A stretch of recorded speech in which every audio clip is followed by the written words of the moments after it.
All right, folks, as you can see, I'm at a different location at Hayti as usual, as I am sometimes.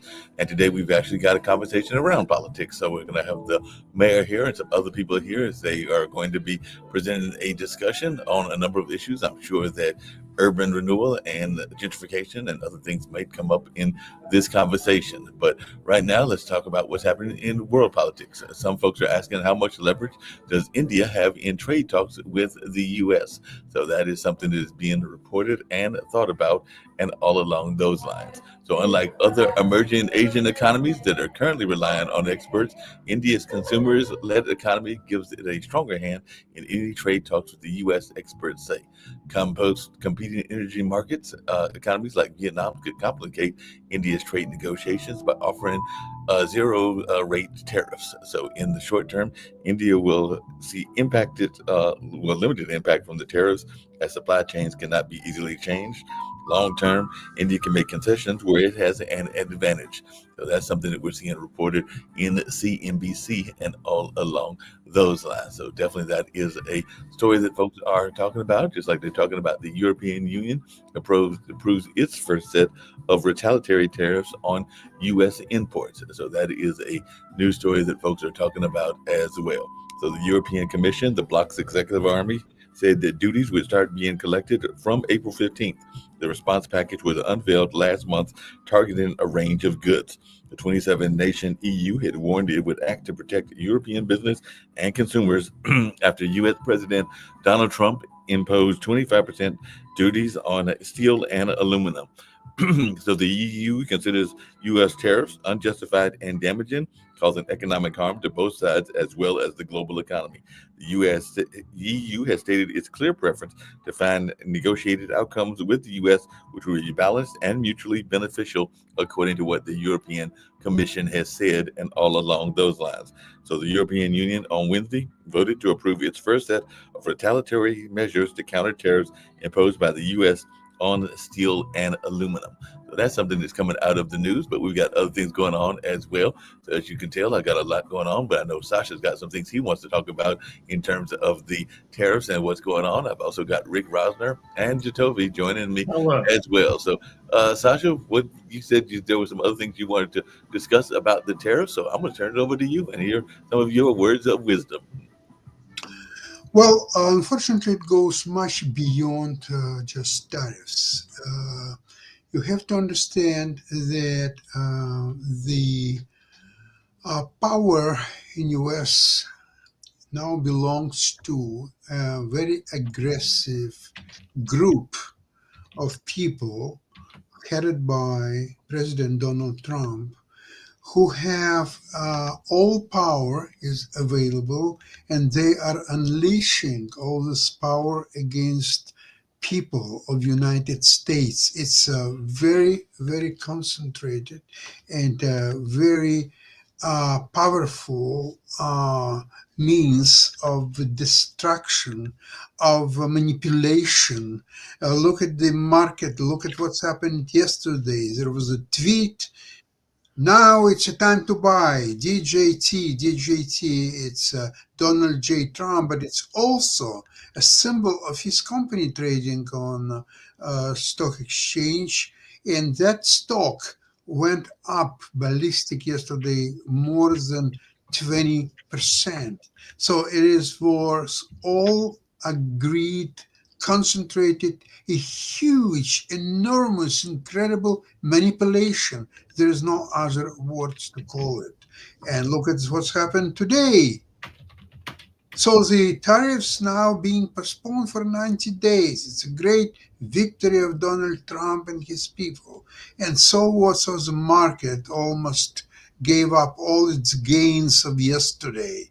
How you call it in one day market is going up, say 12%, 15%, and then next day loses almost all of it. What is it? What's happened today that market gave almost all its yesterday's gains? This is all manipulation. There is no other words for this. So now let's talk about tariffs a little bit. So, what's the tariffs? What is this all about? Here is the game plan of Donald Trump is to bring all the world, including China, on its knees, get them to Mar-a-Lago, sign agreement to postpone all its debt obligation for 100 years. So for 100 years, United States will not pay a penny of its debt obligation. It will be essentially 100 years. It's for us. It's an eternity. So even some people who are not even being born, so they will get this deal when the $37 trillion worth of U.S. debt is converted into some kind of debt instrument which is not payable, not principal, not interest, nothing for the next 100 years. Think about that concept. Now, what's happened if some countries will disagree to that's what being called a Mar-a-Lago Accord, Mar-a-Lago Agreement, if you will. And what's happened if some countries will not agree to that? Well, U.S. is still capable to use a military power against countries who will disagree with that. So basically, U.S. is becoming really a mafia of the world. They are selling protection now. So you need protection and you're going to pay for it. European Union, you owe us $350 billion. And until you pay it all up, we are not going to sign any deal with you. We will put tariffs of 20%, 40%, 80%, 125%. It doesn't matter. That's what we're going to do to you.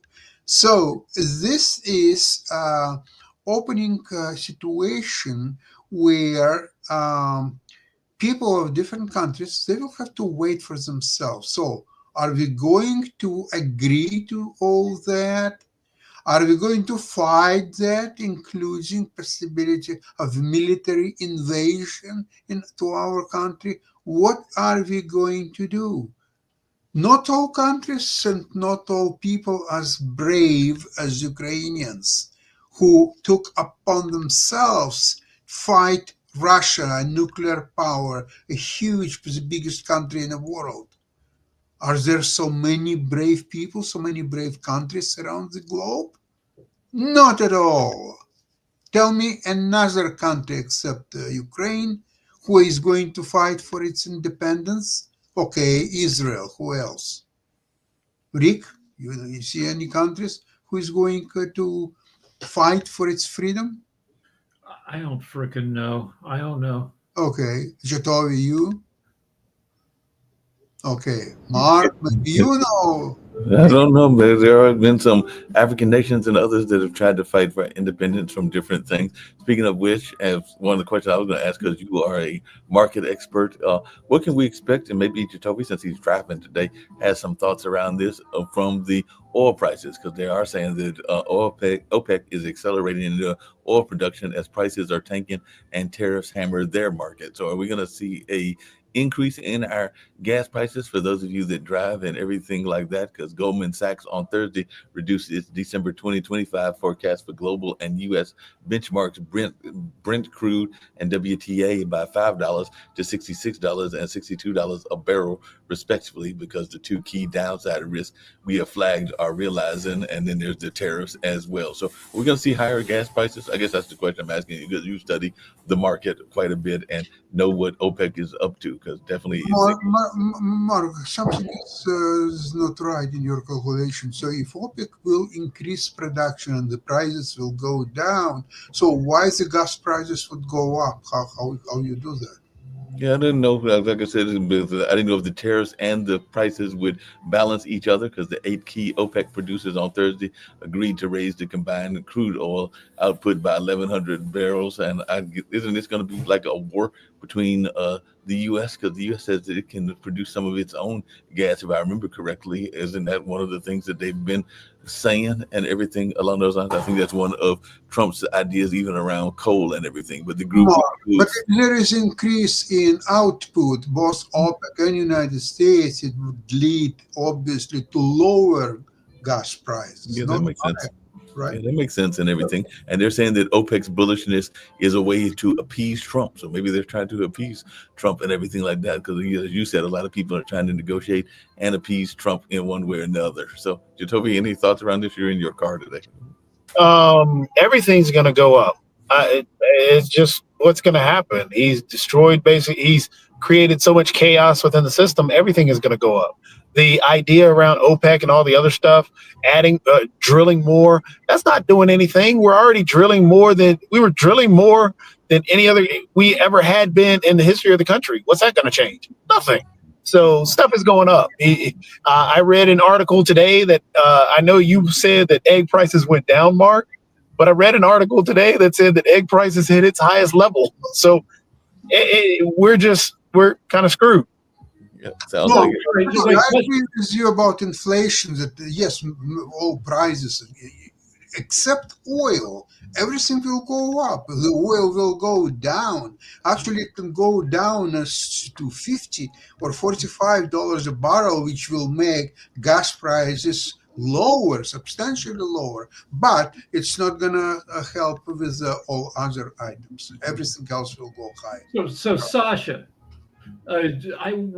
we have an account that's mostly bonds, and for the first 2 days of the crash, it protected us, and then it tanked too. Can you explain about bonds? Okay, with bonds, this is exactly what happened yesterday in the morning. Yesterday, I mentioned on Financial Show, and even before that on World Edition, I mentioned that yesterday was an auction of 10 years old Treasury bills. What that means? That means that U.S. needs money like any other country. So they're selling their debt obligation, this time 10 years old. Now, if there is not enough appetite because of the Trump's policy, because of the inflation, because of many other factors, there are not enough people or countries or financial institutions who are willing to buy these bonds unless the interest rates will be jacked higher, making them more attractive. That's exactly what happened yesterday. So in the morning, US was in a horror, in a complete paralysis, because there were not enough takers to take these bonds at existing interest rates. So they have to raise 3 times in the morning hours because auction started at 1 o'clock. So they had to raise interest rates 1, 2, 3 times. So finally, the auction went by. So, and at the same time, they his people talk Trump immediately to say something about the trade policy. You see, he was playing when market collapsed on Thursday and Friday, Saturday and Sunday. He was playing golf, and he didn't say even a single word to pacify the markets, to explain his policy, why he's doing. No, he feels that he has enormous power. Higher than one king of England or Chinese emperor, that no one, or Roman emperor, So no has one. the Treasury ever had to raise the rates 3 times to sell bonds ever before in history? I cannot tell you that in a single morning. I'm not aware of that. I don't think that it ever happened, but could be. Hey, Sasha, speaking of which, what happened with those treasury sales? How did those treasury sales go? I know you mentioned that on yesterday, but I didn't hear you talk about it today. So how did the treasury sales go, and what was the result of those treasury sales? Once they sold enough treasury bills, they had to raise interest rates to make them more attractive because the rate was in the morning. there was not enough takers of the treasury bill, so they couldn't let it go without raising interest rates. They did raise. Trump make his announcement that he postponed for 90 days. But you see, the problem is that market went up yesterday and it went down today, but no single problem was resolved. If you will say you will take combined tariffs on all countries around the world, which is 10%, then you will take 125% tariffs against China. So combined per country tariffs are 23%. Okay, so 23% is very high number. It's not going to work, and each not countries, but let's see, European Union, it's not a country, it's a conglomerate of 27 countries. They will fight tooth and nail these tariffs. Never mind China. Maybe there are some others who are going to fight, except that probably UK is not going to do much about it because it's only 10%. And I think that UK charges US 10%, so they are not going to do much about it. Israel probably will talk about lowering this rate from 17 to maybe 12, 10%. I don't know really what's going to happen there. Now, the main reason, as Trump explains, there is an imbalance in trade balance, imbalance of balance, I know if you can say it that way, that countries, a lot of countries, if not all of them, I'm not so sure, have positive trade balance with the United States. Probably all of them, and you know why? Because the people in the United States are the most prosperous people in the world, so they can afford to buy all kind of goods produced around the world. And other people, if you take Sri Lanka or Vietnam or others, they cannot buy American goods in such a quantity. So there is naturally imbalance, but it doesn't say that it's a bad thing for the United States. Not at all. I already gave example. I'll say it one more time. If I'm going tonight to a restaurant and I will run dinner bill for $100, so now restaurant has a positive balance against me, $100, and I have negative balance, but I had a good meal. And maybe in 2 days I will go again in maybe another restaurant or the same and spend another $100. So now restaurants running surplus of $200 and I'm running deficit of $200. So, but is it bad deal for me? If I can afford it and I enjoy it, how it could be a bad deal for me? It sounds like that would be a good deal for you, Sasha, and everything. Going back to your whole notion of gases, prices, and everything like that, they are saying that this is from the AAA and everything, that the prices at the pump are coming down, even though this is the time of the year when gas prices usually go up because of summer travel and other things along those lines. But they are saying supply and demand are the main reason for the dip. And of course, after OPEC announced its increase in productions, that's expected that dip will continue. So maybe this is one of those victories that Trump will claim and everything like that. So what is our thoughts on this? Because this is one of those things where people have to travel. I'm imagining that even if you are going around by mass transit, even some of those prices may come down as well. So Jacoby, is this going to be a victory for Trump in the sense of the price of gas coming down? Again, I mean, I guess gas prices are coming down. I'm driving around right now and gas prices are going up. I went from 290, what was it, 280, all the way up to 309. Gas prices going up all around, but I guess on average they could be coming down. Same thing when I read the article about from Newsweek talking about egg prices. You know, people are going to drive around, okay, but can they buy things because prices are going up there? Sure, he can grab a victory just like he went out and tried to grab victory yesterday when he saw the stock market go up. But you see, he's styling on the stock market today because what happened? Half of what went up yesterday is gone today. So, you know, we're in a lose-lose situation. until there is some stability put into the market, some stability put in taking away these tariffs and actually having a economic policy put into play. But that's not what Trump is. And Trump is just sitting there on an idiotic plan that he had years ago that he wants to prove to everybody that he's the smart one when he's been a failure as a businessman repeatedly. Well, what can you expect when you put in charge of the biggest economy in the world as somebody with 6 bankruptcies, 2 impeachments, the convicted criminal? How you can put such a person in charge of the biggest economy, biggest country, the most successful country in the world? This is incredible. Okay, so Biden was old and he was sometimes mixing wars or so on, but the stock market was doing fairly well with him, and the economy was doing well, and you will remember this in a few months. You will remember that Biden was a godsend for United States, whereas Trump is a destroyer.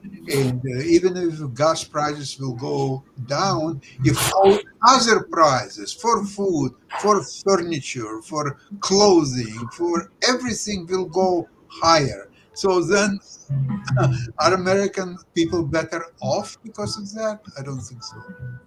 Hey, Rick, what's your take on that and everything along those lines? Are you doing better in California? How are you doing in California with your prices? I know sometimes California is even more expensive than the East Gas Coast. is always freaking expensive. Right now, it's $5 a gallon, which is, I don't know, pretty standard for this time of year. You know, if a few weeks ago it was $4.50 a gallon. We always get screwed. The refiners play games. Plus, we pay $1 extra per gallon in taxes because we need special gas that doesn't pollute as much. In the 70s and the 60s, Los Angeles was the most polluted city in the country. And then we started making better gas, for which we pay $1 more a gallon. And the air is actually not too bad most of the time. Well, I mentioned it on the earlier show we had, World Edition and everything, but apparently international travel is declining and it's costing the U.S. It's shaking everything up. So there is a notion that increased scrutiny at the U.S. borders and recent detainments are causing some international travelers to reconsider visiting the U.S. So it looks like the U.S. visitings are going down.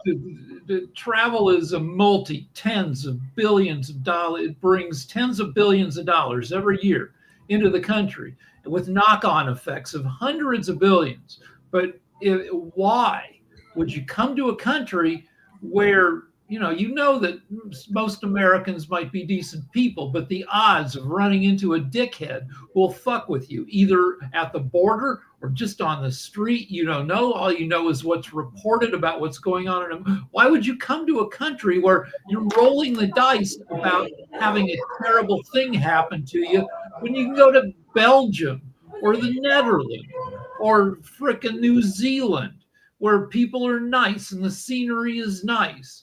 And so, yeah, you miss going to Hollywood Boulevard and seeing costumed characters dressed as Elmo and Spider-Man. Big frickin' deal. You go to a place where you're going to have a good time. And right now, the U.S. doesn't necessarily look like a good time. Well, one of the statistics that came out was, and I'm sure Sasha's got some things to say about this, but between January and March of 2025, foreign arrivals dropped by around 4.4% from the first 3 months last year, according to data from the National Travel and Tourism Office. And in a March year-over-year comparison, that reduction doubled to almost 10%. So I'm thinking, because I remember you saying this, that a lot of folks that used to go across the border from Canada to the U.S. probably are not doing as much of that and everything like that, even though we do have some common reasons to come across, because there's hockey here in North Carolina and in other parts of the area, and of course there's the major hockey teams in Canada as well. But so, what is our thoughts? Are we getting less travel from Canada, Sasha? Are you planning any trips to the U.S. anytime soon? Not at all. I will avoid U.S. at all cost. If I will take a cruise, I will take it the ones that departing from the Caribbean ports like San Juan, Puerto Rico or some other destination, but I will definitely not go into cruise lines that are departing or even visiting any U.S. port. Travel went down from Canada to US in the last 2 months or so, 70%, 70. So that's exactly what's happening when people feel insecure. People feel very upset about what's happening. And the crisis is far from being resolved. Now, speaking about the stock market, the damage has been already done. Very substantial damage to investors' portfolios, to people's confidence, to people believe in American values and fairness, and all that stuff is gone. It's killed, and it's not going to return anytime soon. So therefore, the market will go lower, much lower. Therefore, you might, lately I'm trying even not to hold overnight position, really, because market in the morning can drop 5% just because Trump said something, or that's happening here and there. So I'm trying to have a core portfolio that I keep because of the dividends payments or so on. But holding stocks, trying to avoid it, period. I was interested. You had a question. Hold on. In Yeah. California, we get a ton of tourism from Japan and China. We get, because we're the closest to East Asia. And I don't know if that's dropped as much, but Asian tourists come here and they spend like crazy. You know, when you go to another country, the money, seems like play money, and you just and they are huge for the economy. And I'm hoping that it holds up a little better because, people from Asia maybe don't feel as threatened as people from, South American countries. But if we lose the Asian tourism, it's going to suck for the whole west coast of America. Well, speaking of Asia and everything along those lines, what is our thoughts around Spain, which is defending its closer trade ties with China after the U.S. warned against Spain cutting its own throats and everything? Because it looks like Spain is trying to. It's the same freaking deal. It's the same deal. China, 1.3 billion people, 4 times as many people as Americans. It's the Chinese economy isn't growing as fast as it used to, but it's still growing.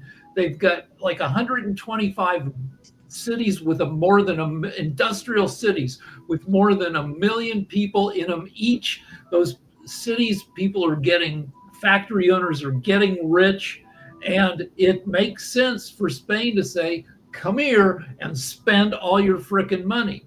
They're the bet of the future, especially if the U.S. keeps being governed by frickin' idiots.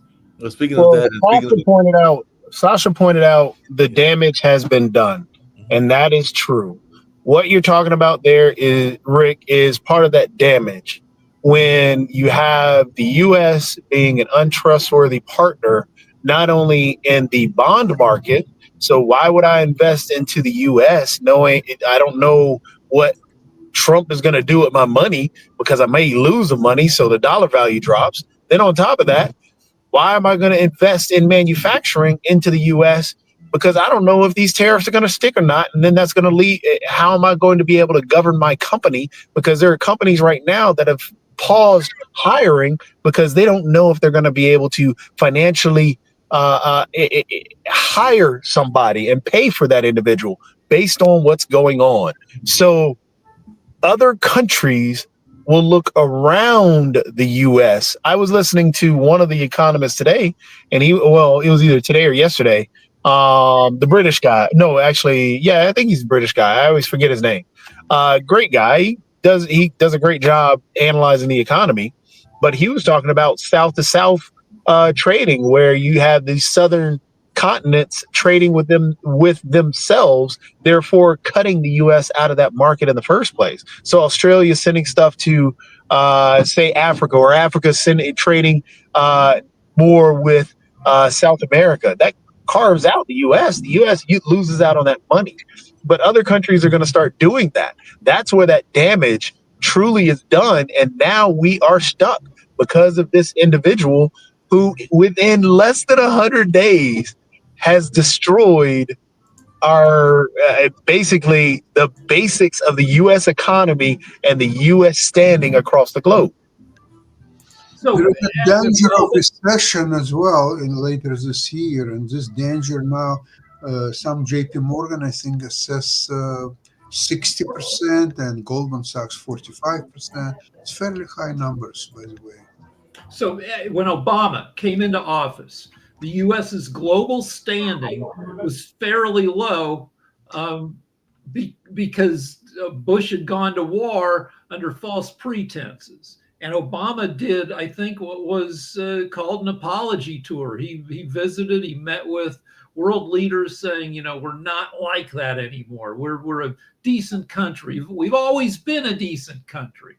Imagine the next time we get a president in office who's not a complete jackass, how much apologizing to the rest of the world that person will have to do to bring back even a fraction of what we have lost under Trump. And we still have 4 years to go unless something, Again, what Sasha said many times, and I think, Rick, we've all agreed to it, what Donald Trump has done is going to take decades upon decades to heal. For example, with Canada. Canada was our closest one of the closest trading partners, one of the closest partners globally in terms of just being a friend. No, we just called them the 51st state. They're making T-shirts. Nope. On the new prime minister just made a commercial about it with one of the actors. But they just did a hockey commercial about it. And he's wearing the shirt that they're talking about, where the name says Nope, and then it has 51 on there. So we pretty much screwed that relationship for decades upon decades. And now the people of Canada, again, they dislike what Trump is what's happening with Trump. But the thing is, that bleeds out on us because, again, we're seen as Americans. And hey, did you vote for Trump? That's going to be what the whole question is going all across the globe for every American now. So the U.S. has 4% of the world's population. Only one person on the planet in 25 is an American. And MAGAs talk about globalism like it's a bad thing. It's not a bad, I mean, there may be some aspects that, you know, are tricky or risky, but we have so much more to gain by trading with the other 96% of the world. And to attract the most talented people to our country, which we did all through the second half of the 20th century, to come study here, to come work here, to come invent and develop and do industry here. And now we're telling them all to fuck off. Well, the thing is, Rick, also this is not all MAGA. This is not all Republicans. Just like there is a branch of MAGA that is racist. It is very true. There is a branch that is there. That is where the DEI push came from, because DEI is a dog whistle to say that it's black people. That is hands down what DEI is. For some in MAGA, that does not mean that. It means something else, and they're trying to make a boogeyman out of it. Well, same thing with globalist. Globalist is actually it is anti-Semitic. They have now made an anti-Semitic term something that is just a basic term that is being used, and it's and complaining about a global society. What you're saying is that when a prejudiced person says globalist, they're saying the Jews control everything, and you're just giving everything over to Jewish control. Yep, and that is what a part of the MAGA wing means, and that is why they push a lot of it through there. However, again, that's not all MAGA, but there is a faction that has pushed that really hard. Therefore, somebody who thinks about the global markets is a boogeyman to them. Also, like when you talk about the segment of MAGA and people in general who are racist and nasty, there's social media encourages that because most people don't have the balls to walk up to somebody on the street and call them a racist word.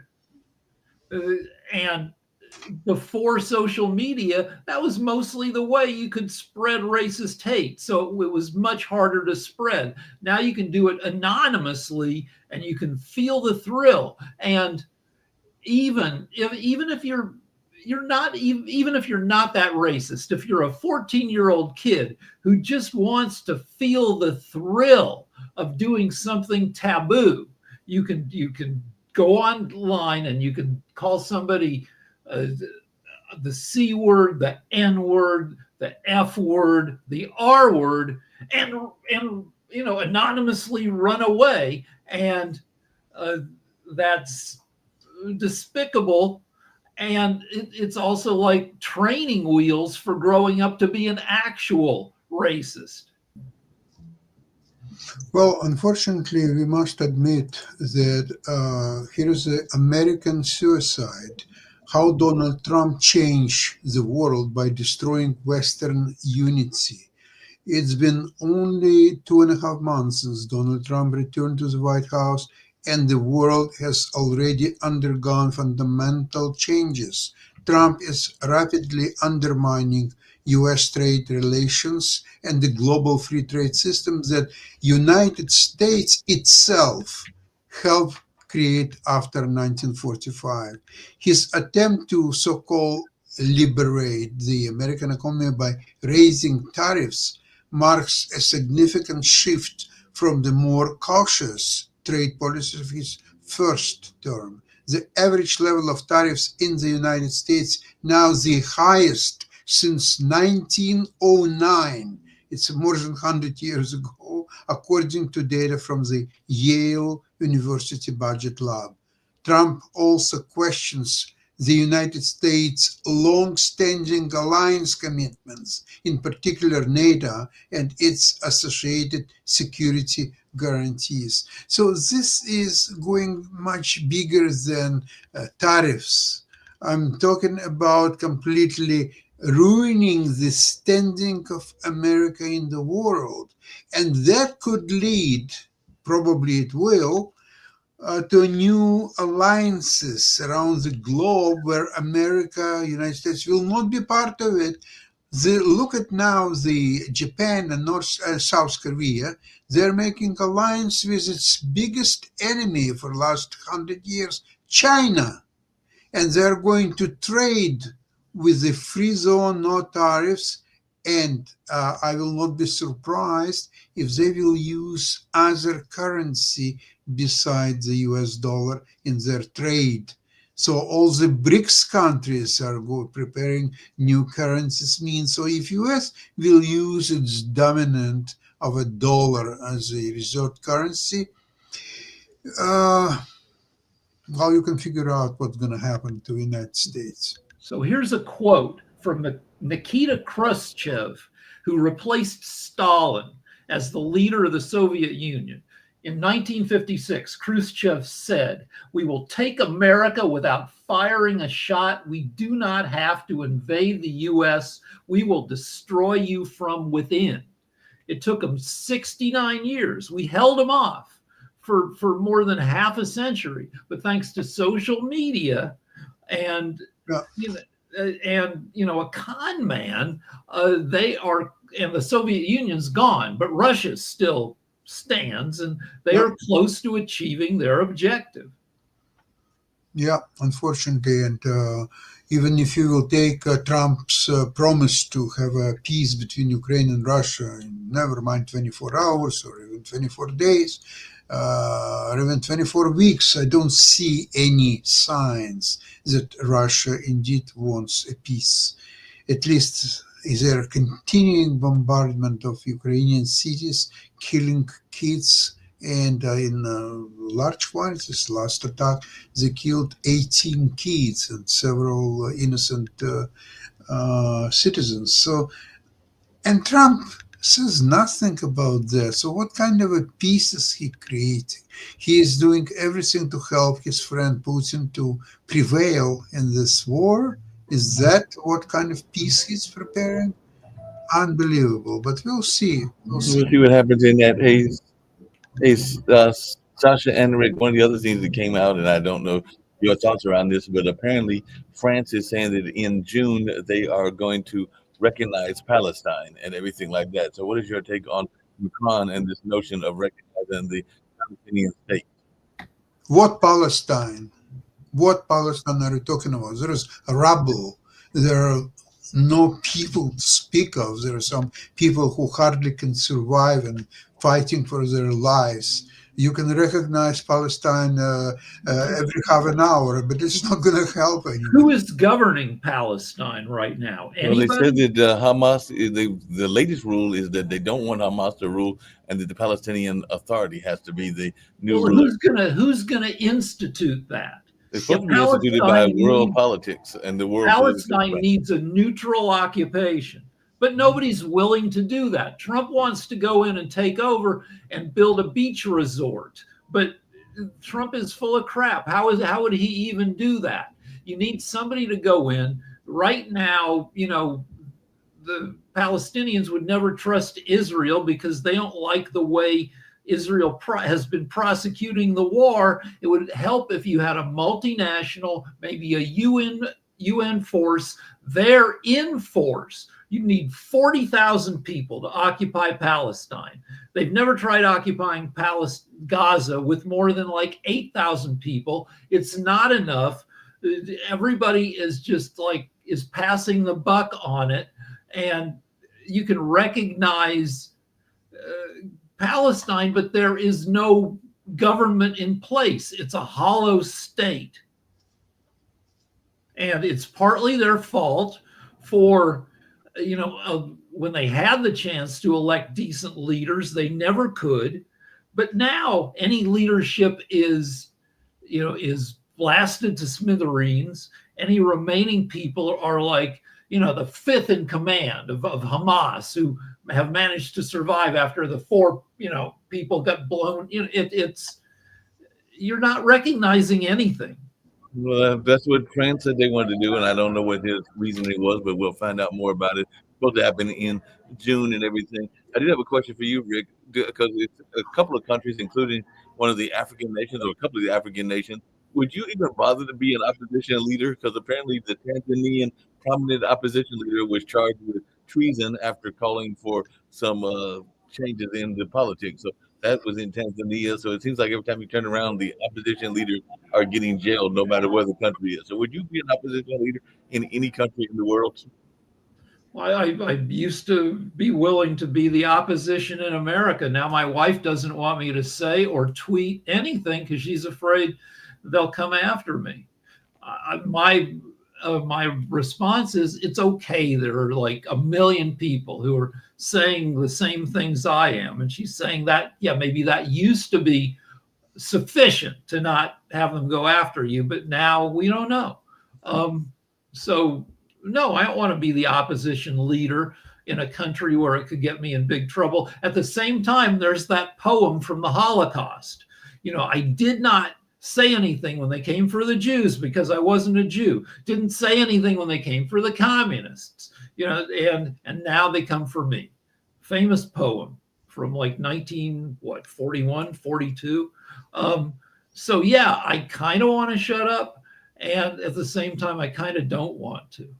There is a book by Victor David Hansen. He's a famous historian. And the book is The End of Everything.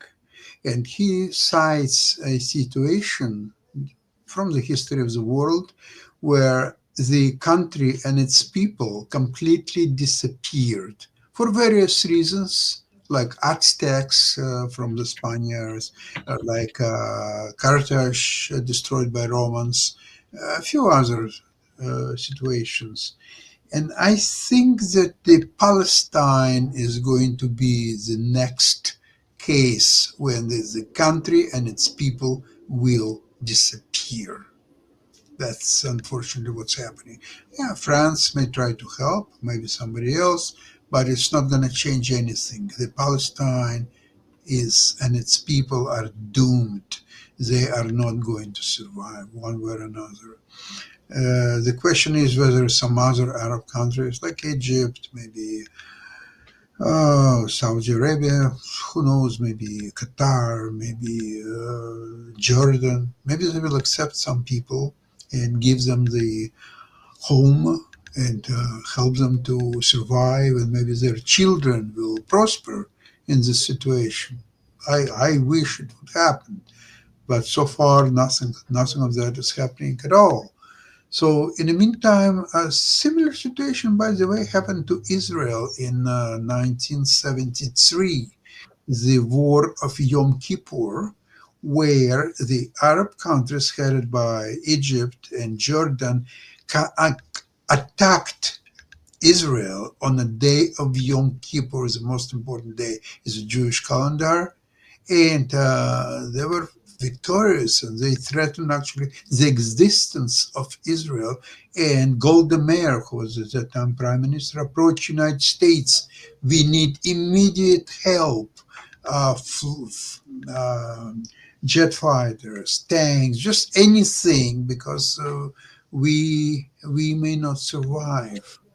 And U.S. said that, well, we are sorry, but we don't have anything available at this time, and we will not be able to help you, or so on. You know what she did? She ordered 16 weapons, which were the missiles by the name Jericho, produced in Israel, with the French nuclear heads. 16 of them were based on the mount in south of Israel, near Beersheba. And she said, okay, we are going away, but we are not going away alone. There will be a few others who will go away with us. So she threatened a small-scale nuclear Armageddon. She was going to... Absolutely. And this next half an hour, U.S. said that we are sending you the ships already on its way, the jet fighters, the tanks, everything what you need.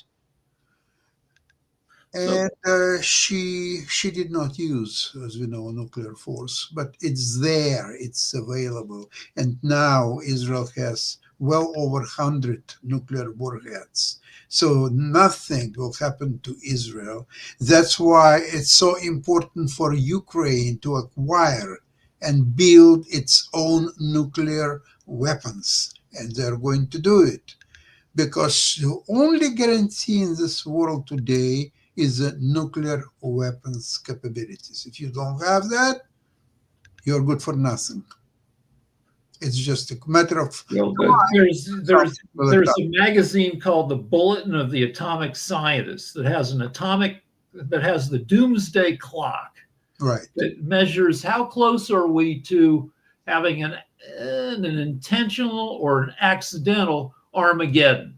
And that needle, that hour hand, that minute hand has never been closer to midnight.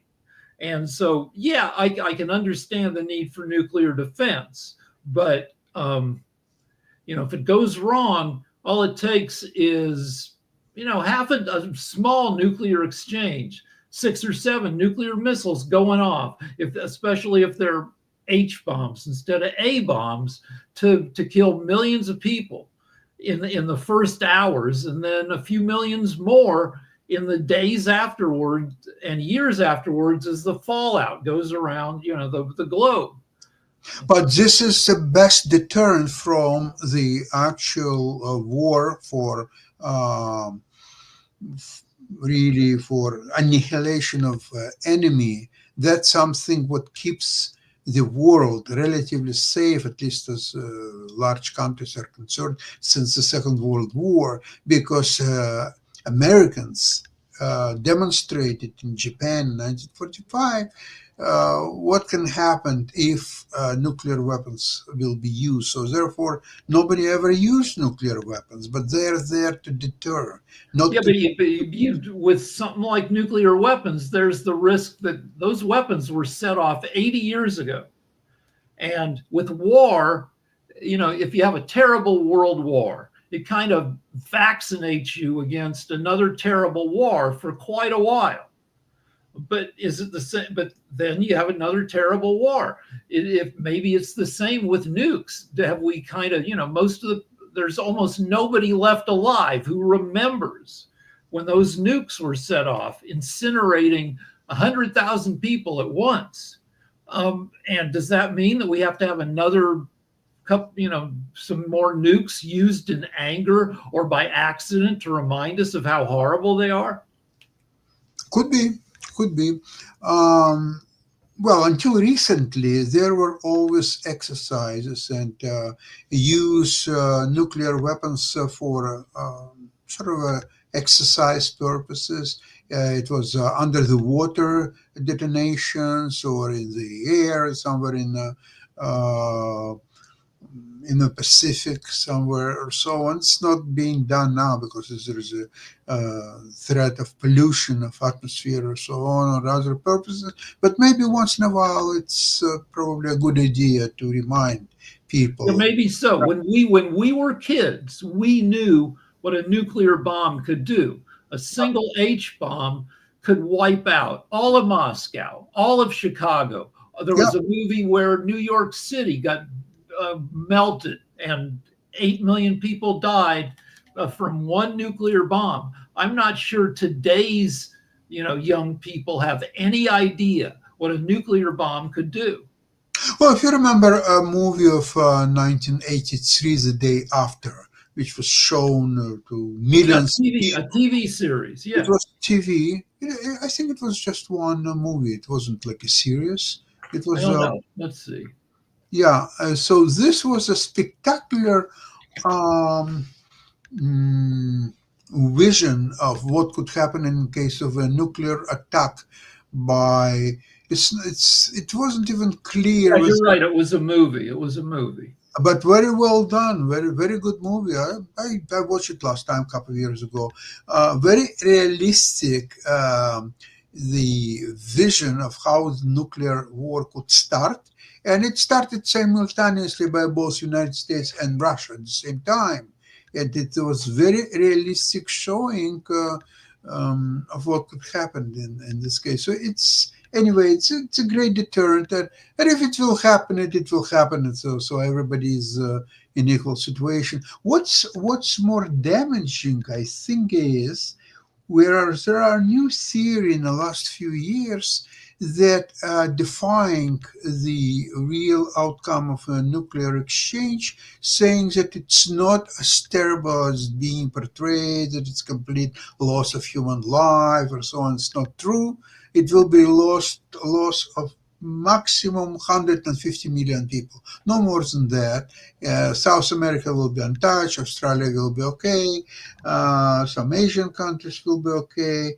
155 million people or so will die, but billions of people will still alive and will slowly but recover from this calamity. So another thing, besides The Day After, which showed people 40 years ago what nuclear war would be like, Carl Sagan, I think, and a bunch of other people started talking about nuclear winter, that if you set off enough nuclear bombs, say 50 of them, the junk kicked into the air will block enough sunlight that you'll have winter in the northern hemisphere for 3 years, which will kill all the plants, which means that it won't just be 650 million people. It'll be 3 billion people who will starve. Well, here is an issue that the newer theory is that it will be only 150 million people who will perish. Probably much more than that will be somehow affected by this exchange through radiation, through probably lack of food and some other things. But human beings are very resourceful, and they will find a way how to survive and how to eat. Probably they will have to come into like stone age techniques, or they will just eat something from the earth. Okay, there will be radiation, so they will still have food, but they will slowly dying from radiation. So probably the number will be, if you say 3 billion, okay, it's a realistic number. Even if it will be less, probably not much more than I don't know, so it will be 2.5 billion. Right, but when you look, World War II was the worldwide calamity that killed more people than any other thing. Yeah. Probably what, 80 million, 100 million people between the Pacific and Europe. Yeah. And we're talking even a small nuclear war kills 50% more people than that. People don't like that. People don't want to have 10% of their country, of their people destroyed. Well, this is why it is deterrent. It's not something to fight the war. It's something that is deterrent, only to deter the wars. That's the purpose of the nuclear weapons, not to fight, but to deter. But also there's the additional layer of risk, which is Skynet. Skynet is from Terminator. It's Yeah, I remember. all right. It's when computers become conscious and realize that they don't like humans. They think humans are dangerous assholes, so they decide to wipe them out with nuclear war. And things won't happen necessarily like that, but people are working more and more intimately with AI, which gets smarter, which could destabilize politics when you've got, when you have people linked up with reasoning systems that don't necessarily have human values, and who are good at coming up, that are good at increasingly good at coming up with strategies. I still believe that probably we are still too far away from it. And I don't believe that in our lifetimes we will see anything even close approaching the situation where the computers or an AI or whoever will be threatening to humankind. It's a nice situation for some kind of futuristic novel or something. But I don't think. Well, as you can tell, it's been another fun edition of the World Politics. I don't know if y'all got any wrap-up thoughts, but we're going to wrap up, and all along those lines, I've actually got a group of Jewish activists that are here, along with some others that'll be meeting with our mayor here in Durham. So it's a group called Carolina Forward, and that's why you hear all that noise in the background. So it's my job and everything, but they're here to talk about a lot of things going on in our community, but from a Jewish perspective. So it ought to be interesting to hear what they've got to say about things in this particular area. Okay. Very, very interesting. And good luck to them. All right. So it's just called Jewish for Good. I think you're Jewish for Good, as are you, Rick. So the name of the group is called Jewish for Good. Okay, I mean, I try, but boy, I'm an asshole sometimes. Makes sense. So on that note, we get ready to get out of here with World Politics, and I'll see you two fellas on tomorrow morning. All right, see you tomorrow morning. Thank you. Yeah. Bye-bye.